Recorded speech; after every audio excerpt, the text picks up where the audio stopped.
Of all the different types of fictional characters, I can fully admit the villain is one of my favorites. What's not to love about them? They are evil, badass, and they make the hero's life impossible. And video games are no exception. So I am here to count down my top 10 favorite video game villains, which is a huge task since there's a lot of characters to choose from. Classic countdown protocol applies, only games I played and only one per franchise. Also remember, this is a top 10 favorite villains. This is a personal countdown, so please don't complain about my opinion.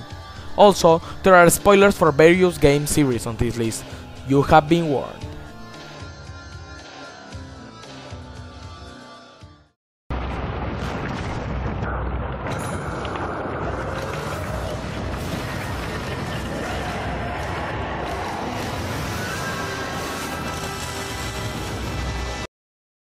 Nintendo villains are known for having bad motives and failing to win most of the time.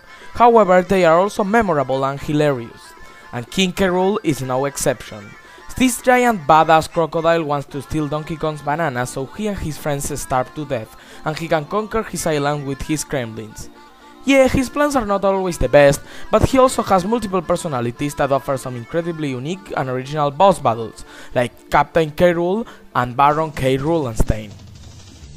So yeah, maybe King K. Rool may not be the most evil guy around, but his likable personalities and his amazing boss fights make him a great villain. Also, did you know that he represents Teddy Roosevelt, President of the United States of America, during a period known as the Banana Wars?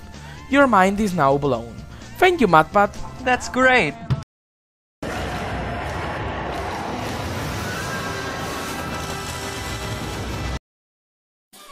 Of course, Bowser's plans always involve kidnapping Princess Peach, but he's so symbolic for the video game industry, I just couldn't forget him. He may be my favorite character in the Mario series, even if he's more of a comic relief these days. But like I said before, we should never forget he's one of the first video game villains everybody came to know, and even though his motives are not very clear, he will never disappear, and he will always be there to put Mario and his friends in trouble. Yeah, don't forget Bowser is responsible for the sublime Mario series, ever since he was a baby. Overall, even though Bowser may seem stupid for some people, he's symbolic for the industry and he's very persistent. Oh, and let's not forget he's a giant badass fire-breathing turtle, and that's just too awesome.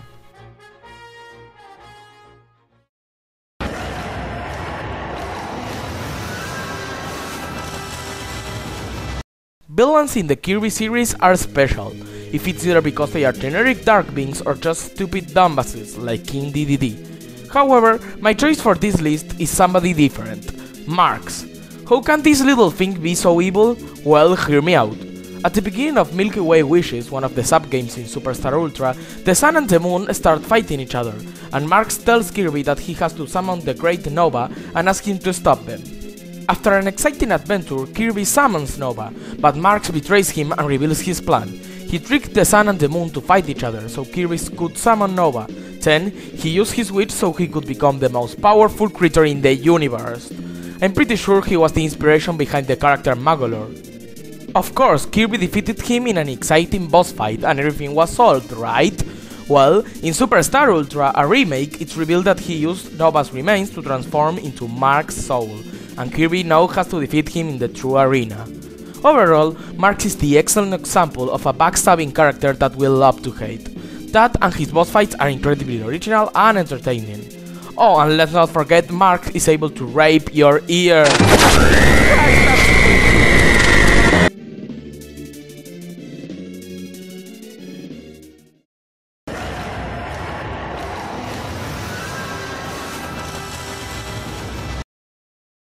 The Metal Gear series has some amazing villains to choose from, right? Ocelot, Big Boss, Liquid, Solidus. Wait a moment, if you consider it, most of these people are not true villains. Because of their actions and plans, they are more like anti-heroes. So who goes on the list? Well, I decided to choose a true evil guy from one of my favorite games. Colonel Yevgeny Borisovich Volgin from Snake Eater. Oh god, this guy is a true sadist, and a straightforward guy that will do anything to achieve his goals. Volgin illegally inherits the Philosopher's Legacy, a treasure collected by the most powerful people from USA, Russia and China. With this money, he created a fortress and kidnapped Dr. Sokolov, where they started building a nuclear tank called the Xehanort, in order to start a war between USA and Russia. Snake's mission is to finish with the Xehanort, and that's no easy task, since nothing will stop Volgin. With his electric powers and evil personality, he destroys a laboratory, tortures and kills people, and even more. At the end, Volgin obviously received what he deserved, but we will never forget him because of his sadistic personality and evil plans. This is a true villain no one would ever want to fuck with. Oh, and yeah, he's possibly the first bisexual character I've seen in a video game. Don't comment on that, please.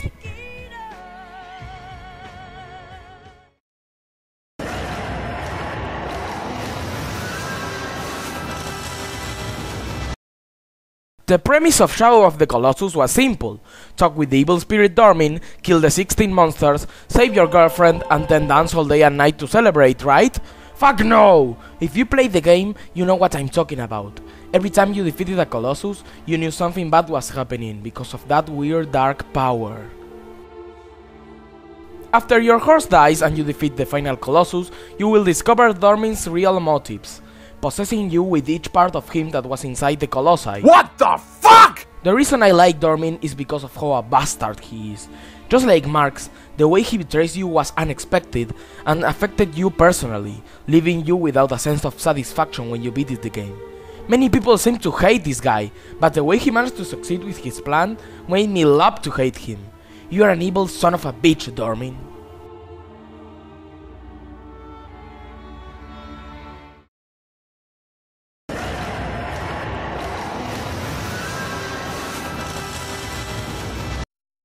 Many years ago, Link battled the evil Demon King, the Mice. The hero managed to defeat him, but the villain placed a curse on Link and Zelda. For all eternity, they and their descendants shall be pursued by an incarnation of the Mice hatred. This incarnation is known as Ganon, or Ganondorf, or Emboar, or whatever! So, Ganondorf is the king of the Gerudo race. He always lived jealous of Hyruleans who lived in a beautiful land, while his people had to deal with the harsh life at the Gerudo desert. Because of this, he managed to beat the sages and steal the Triforce of Power. Of course, he was defeated by Link, but just as the heroes, he reincarnates every now and then because of the Triforce. Of course, maybe Ganon wants power and never managed to succeed with his plans, but unlike most Nintendo villains, he's shown to be a truly evil character with no mercy for his enemies that will always come back for what he wants. Let's not forget he always has a handful of powerful monsters to do the job for him. And if Link manages to defeat these creatures, Ganondorf himself will transform into a giant evil pig that always offers some epic boss battles. Overall, even if he's a little bit cliché, Ganondorf is an excellent villain that knows how to come back and kick everybody's ass. Way to go, my pig friend.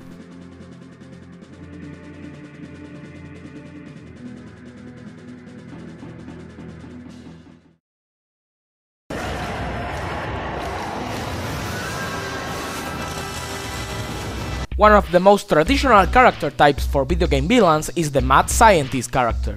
Some examples of these include Dr. Wily and Dr. Eggman. Well, none of them are on my list.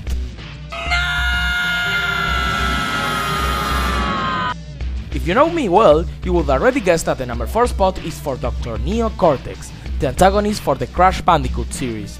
Because of his deformed appearance, everybody picked on Cortex while he studied at Madame's Amberley Evil School. This created a hatred towards humanity that grew on him, and now he wants to rule the world, and he uses a variety of similar yet different evil plans.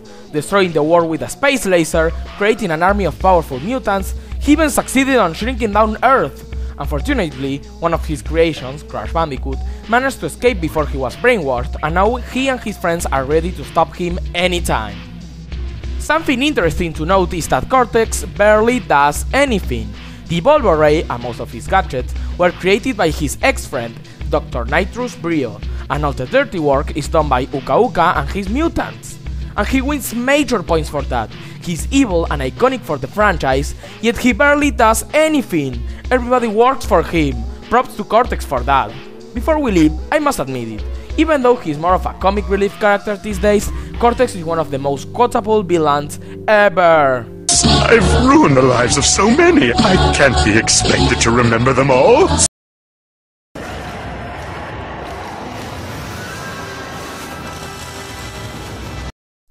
Like I said before, even though I'm not a big Metroid fan, I freaking love Ridley. Why? It's simple. While most villains want to destroy everything or conquer the world, Ridley has one simple mission: to finish off with Samus Aran, who wants to screw up with the Space Pirates' plans. Of course, he may be destroyed every time he battles Samus, but with their special technology, the pirates will always bring him back. And I am glad they do this. I mean, look at him, he's a badass space dragon. That's just too cool. Let's not forget, Ridley killed Samus' parents and traumatized her for life. Remember the infamous scene in Other M where she can't battle him because of her trauma? Remember how everyone hated it because it ruined the character?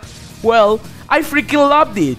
Yeah, I think it perfectly shows how epic and badass of a villain Ridley is. In conclusion, Ridley's mission is to fuck up with Samus' life, and he will always come back to do it. Just for that, he goes into the list.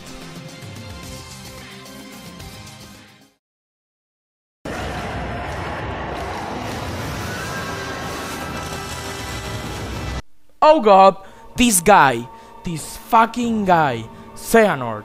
He's responsible for everything that happened in the main Kingdom Hearts series. And I am not just talking about him, I'm talking about all of his incarnations. Let me explain this convoluted story. A long time ago, this Keyblade Master tried to forge the legendary X-Blade, a powerful weapon that protects and controls Kingdom Hearts. To do this, he combined his apprentice Ventus with the dark side of his heart, Vanitas. Luckily, this plan failed and he decided to possess the Heart of Terra, another Keyblade wielder, in order to forge the X-Blade. He was defeated by Aqua and left unconscious at Radiant Garden, where Ansem the Wise took care of him as his apprentice. But this sick bastard stole Ansem's research and name, thus banishing him to the realm of darkness. After that, he was transformed into a Heartless called Ansem Seeker of Darkness. This dude tried to consume every world into the dark, and even possessed Riku's heart, but was ultimately defeated by Sora, Donald, and Goofy. However, Xehanort's strong soul also created a nobody, Xemnas. Xemnas created an organization with other 12 powerful nobodies in order to create a new Kingdom Hearts. Obviously, he was defeated too, but when a nobody and a Heartless are destroyed, the original person comes back to life. So don't worry, Xehanort is now back. Oh, and also, Xehanort's young self, who can travel through time, brought everybody back, and they are now creating a new organization of Dark People. I can't wait to see what happens in Kingdom Hearts 3. Oh, excuse me, you didn't understand anything I said? Don't worry, only Kingdom Hearts' most dedicated fans can understand this mess of a story. But what I'm trying to say here is that I love how Xehanort doesn't give a fuck about all the life he's ruining, as long as he gets what he wants. If you think about it, this man has to continue with his plans even when he fails. That's some dedication right there. Finally, I wanted to say that he has some incredible fighting abilities. If he's Xehanort and his Keyblade, Ansem and his Guardian, or Xemnas with his Ethereal Blades, they always offer some challenging and amazing boss battles. Overall, Xehanort is a true badass motherfucker that will always screw up with people's life, and it doesn't matter how many times he fails, he will always continue with his plans. Let's prepare to finally finish with him in Kingdom Hearts 3.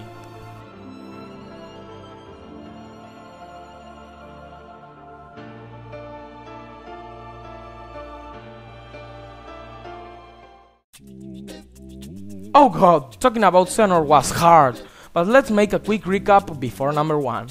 Number 10, King K. Rool. Number 9, Bowser.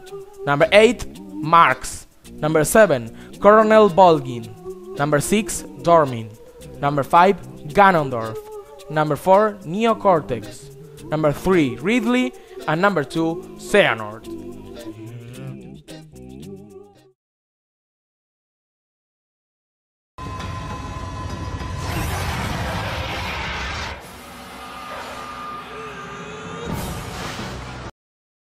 My favorite video game villain is a guy hated by a lot of people, but I just can't stop loving him. Ladies and gentlemen, my favorite video game villain ever is none other than the leader of Team Plasma, Ghetsis, from Pokemon Black and White. I freaking love this bastard. He's so evil for a villain in the Pokemon series. To understand, let's get into the story. A long time ago, Ghetsis found a little orphan kid who lived with his Pokemon friends at the forest. He adopted him and named him N. He taught N that all people hated Pokemon and that he was the only one who could befriend them. When N grew up, he was named King of Team Plasma. He started a campaign so he could steal everyone's Pokémon because he thought the trainers used them as fighting tools. Ultimately, the young protagonist of the game tried to stop him after N befriended one of the legendary Pokémon of the region. However, the young trainer managed to beat N, and then Ghetsis revealed his plan. He ruined N's life so he could be the only person in the world with Pokémon. Many people hate Ghetsis because of this. He started out as a very original villain, but all he wanted was to rule the world. But I don't care, I still think he's amazing! In Black and White 2, although Team Plasma acts a little bit more generic in this game, they are still pretty epic. Now they want to destroy the entire Unova region with the power of Kyurem. They also steal the DNA splitters to combine him with Zekrom and Reshiram. Obviously, he was stopped by his son and the new protagonist, but it seems it's not the last time we will see Ghetsis.